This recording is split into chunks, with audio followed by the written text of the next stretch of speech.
balita, inanunsyo ni Pangulong Duterte na ipatutupad ang enhanced community quarantine sa buong Luzon dahil ito sa patuloy na pagkalat ng coronavirus disease 2019. Ayon yan kay Presidential Spokesman Secretary Salvador Panelo at wala pa ibinigay na ibang detalye.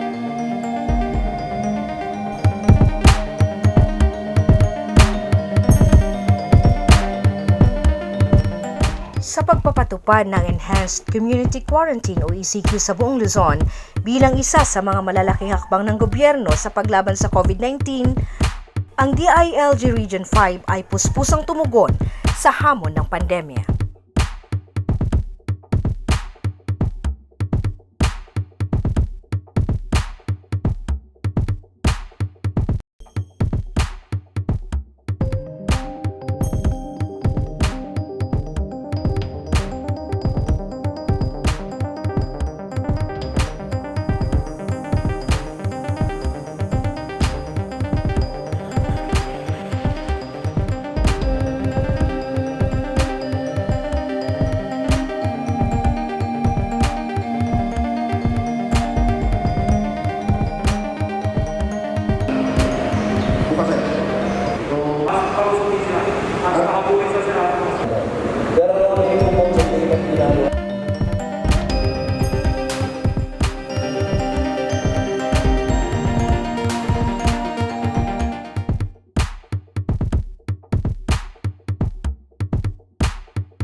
DILG and LGRRC5 welcomes you to the new normal work guidelines. DILG and LGRRC5 welcomes you to the new normal in public places and establishments.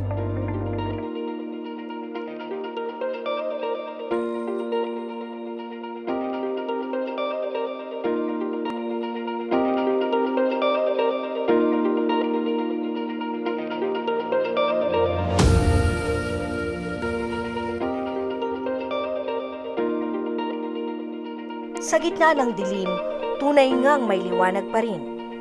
Mabigat man ang kinakarap na pandemya, dumaan man ang mga malalakas na bagyo at lindol, ang Bicol Region ay mananatiling lumalaban sa hamon ng buhay para sa matino, mahusay at maaasahang paglilingkod sa bayan.